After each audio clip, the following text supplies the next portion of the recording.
Welcome to the City of Roswell's Water and Stormwater Utility Primer for Home Inspectors.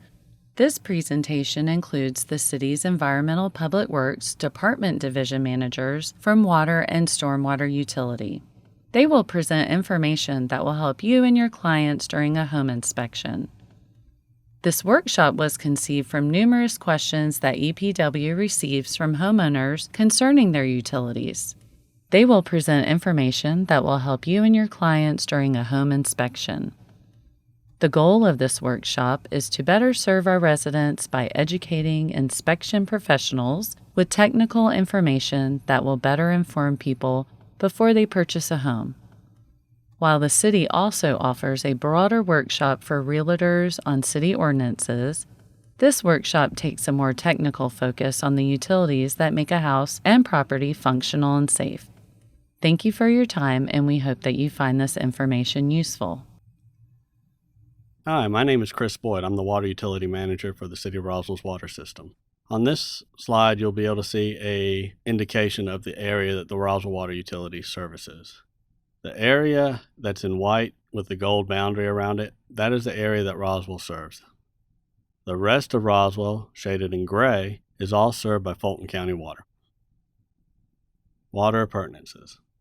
So understanding what is the city's responsibility and what is the homeowner's responsibility is pretty key.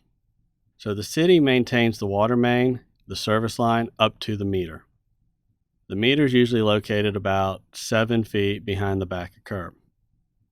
Where the customer's service line ties onto the meter and runs into their home is the homeowner's responsibility. Understanding obstruction appurtenances. So the city has an obstruction appurtenance ordinance, which says that you cannot obstruct access to a water appurtenance. That could be a meter, a fire hydrant, sample station, a flush station, etc. For meters, we want to make sure that there are no shrubs or bushes planted within 3 feet of the meter that might block its view from the street or access to the meter for any type of repairs or readings. Any trees that are planted need to be at least 5 feet away from the meter and the service line. This way the tree roots don't get into the service line systems and cause a leak. Plumbing fixtures. We're asking the inspectors to verify the service line material from the meter to the house and inside the house. The rule requires that all lead lines, lead solder on copper lines, and or galvanized steel lines downstream of a lead service need to be replaced. Utilities are required to create an inventory. So if the inspectors are inspecting the home, we want to make sure they're looking at what the service line material is, if they find any lead solder on the copper lines, if there's a galvanized line, to let the customer know what they have, but also to inform the utility. I'll refer back to that slide with the map on which utility services that particular area on who you need to notify. We want to verify that there are low-flow fixtures installed on the aerators, the kitchen sink, the bathrooms, shower heads, that low-flow toilets have been installed. Anything above a 1.6 gallon per flush should be updated with a new high-efficiency toilet, a 1.28 gallons per flush or less. When are permits required? Anytime you're doing a modification to the supply piping and drain piping, anytime that the water line is being replaced from the meter to the house, and if you're replacing a water heater. Permits are submitted through our Community Development Department building inspections. Landscape irrigation. For those residents that have an automatic irrigation system, they are required to have either a rain sensor, soil sensor, or WaterSense smart irrigation controller on all automatic irrigation systems.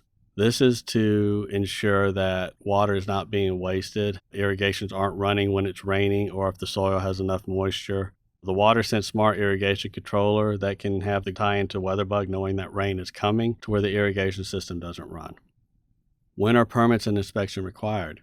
Anytime you're connecting to a water line, installing an isolation valve or testable backflow prevention device, and just the inspection of the connection point and the backflow prevention device. For irrigation systems, it's important to note that the backflow prevention device is required to be tested on an annual basis. The type of device at minimum that can be installed on an irrigation system is a double-check backflow prevention device, or DCB. For approved testers, the city has a link to our approved testers list that the homeowner may use to come out and test their device. If you go to the roswellgov.com website and type in backflow, a list of the approved backflow testers will come up with the link, and you'll be able to scroll through the list and figure out who you would like to come out and test the backflow prevention device. For wastewater, all wastewater is handled by Fulton County. Sewer, for septic tanks, it's handled by Fulton County Environmental Health. If you need to contact Fulton County Sewer, you can reach them at fultoncountygA.gov, or you may reach out to them at 770-640-3040 for water or sewer services. For septic tank inspections and connections, those requests will need to go through the Fulton County Board of Health or Environmental Health, and they can be found at Fulton County, Georgia, or GA.gov. Here's a list of links that customers may use to report issues, get information as far as the City Code of Ordinance or the Unified Development Code. The first link for Aquahawk Monitoring Service, that is our customer portal for Roswell customers only to register and log into to monitor their water usage at their property. They can set up thresholds to receive alerts to potential leaks to get them addressed quickly within a 24-hour period, or just set a threshold to where your bill is going to exceed a certain dollar amount.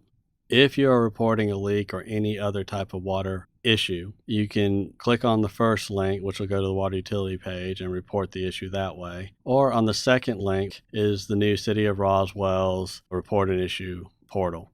This can be used for reporting any type of issue, whether it's water, stormwater, transportation related. The customer can submit the request through the online portal. They'll get a request number that they'll be able to track their request from the time it was initiated to when it got changed into a work order to when it was finally completed, and receive communication back from city staff on where they are in completing that particular issue that was submitted. For City Ordinance or Unified Development Code, the library.municode.com/Georgia/Roswell is the website to go to, and they can search for any type of code that they're particularly looking for. For billing questions or account information, you'll need to contact the Roswell Financial Services Division at fsd@roswellgov.com, or you can call them at 770-641-3759.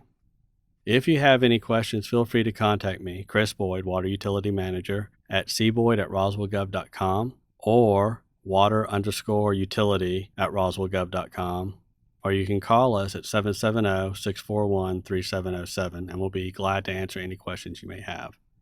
Thank you.